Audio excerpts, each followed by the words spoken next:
Indian national Congress ಒಂದು ಖಾತೆಯನ್ನ ತೆರೆಯುವಂತಹ ಸಾಧ್ಯತೆಗಳಿವೆ. ಇನ್ನು ಉತ್ತರ ಬಂಗಾಳ ಪ್ರಾಂತ್ಯಕ್ಕೆ ಹೋಗೋದಾದ್ರೆ ಒಟ್ಟು ಸ್ಥಾನಗಳು 54-54ರಲ್ಲಿ ಟಿಎಂಸಿ 22 ಗೆಲ್ಲುತ್ತೆ, 2 ಕಳೆದುಕೊಳ್ಳಬೇಕಾಗುತ್ತೆ. ಬಿಜೆಪಿ ತಟಸ್ಥ 30ರಲ್ಲೇ ಉಳಿಯುತ್ತೆ. ಇಂಡಿಯನ್ ನ್ಯಾಷನಲ್ ಕಾಂಗ್ರೆಸ್ 2 ಸೀಟ್ಗಳನ್ನು ಓಪನ್ ಮಾಡುತ್ತೆ. ಈ ಉತ್ತರ ಬಂಗಾಳದಲ್ಲಿ ಮಾತ್ರ ಬಿಜೆಪಿಗೆ ಎಲ್ಲೋ ಒಂದು ಕಡೆ ಪಾಸಿಟಿವ್ ಎನರ್ಜಿ ವೈಬ್ ಕಾಣಿಸ್ತಾ ಇದೆ. ಇದು ಮತ್ತೆ ಪ್ರೆಸಿಡೆನ್ಷಿಯಲ್ ಏರಿಯಾಗಳಲ್ಲಿ ಮಾತ್ರ. ಪ್ರೆಸಿಡೆನ್ಷಿಯಲ್ ಪ್ರಾಂತ್ಯ ಒಟ್ಟು ಸ್ಥಾನ 120 ಆದ್ರೆ ಬಿಜೆಪಿ ಇಲ್ಲಿ ಬರೋಬ್ಬರಿ ಕಳೆದ ಬಾರಿಗಿಂತ 24 ಸೀಟ್ಗಳನ್ನ ಲೀಡಲ್ಲಿ ತೆಗೆದುಕೊಳ್ಳುತ್ತೆ.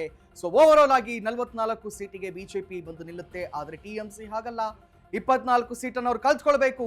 ಕಳೆದ ಬಾರಿ ಏನು 101, 103 ಸ್ಥಾನಗಳನ್ನ ಗೆದ್ದಿದ್ರು, ಈ ಬಾರಿ 81 ಸ್ಥಾನಕ್ಕೆ ಅವರು ತೃಪ್ತಿ ಪಡ್ಕೊಳ್ಬೇಕಾಗುತ್ತೆ.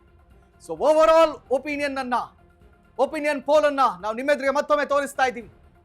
ಟಿಎಂಸಿ 170ರಿಂದ 185 ಅಂದ್ರೆ ಬಹು ಜನರ 45.9% ಮತಗಳು ಟಿಎಂಸಿಗೆ ಬೀಳುತ್ತೆ.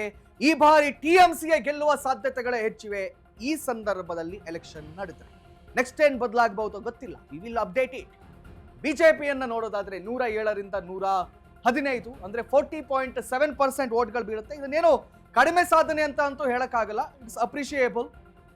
ಇನ್ನು SD ಅನ್ನು ನೋಡೋದಾದ್ರೆ 0ಯಿಂದ 5 ಸ್ಥಾನಗಳು 8% ವೋಟ್ ಹೋಗುವ ಸಾಧ್ಯತೆಗಳಿವೆ. ಅದರ್ 1ರಿಂದ 4 ಸ್ಥಾನಗಳು 5.5% ವೋಟ್ ಹೋಗುವಂತ ಸಾಧ್ಯತೆ. ಇಷ್ಟು ಬೆಂಗಾಲ್ನ ಒಪಿನಿಯನ್ ಪೋಲ್ ಅನ್ನ ಕನ್ನಡದ ಮಾಧ್ಯಮವಾಗಿ ನಿಮ್ಮೆದುರಿಗೆ ಮೊದಲ ಬಾರಿಗೆ ಅಶ್ವವೇಗ ನಿಮ್ಮೆದುರಿಗೆ ತೆರೆದಿಡ್ತಾ ಇದೆ. This is what opening poll says.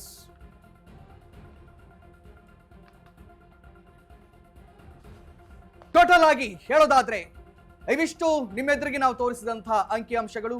ಇಲ್ಲಿಗೆ ಈ ಕಾರ್ಯಕ್ರಮವನ್ನ ಮುಗಿಸ್ತಾ ಇದ್ದೀವಿ. ನೋಡ್ತಾ ಇರಿ ಅಶ್ವವೇಗ. ಇದು ಸತ್ಯಾನ್ವೇಷಣೆಯ ಓಟದಲ್ಲಿ.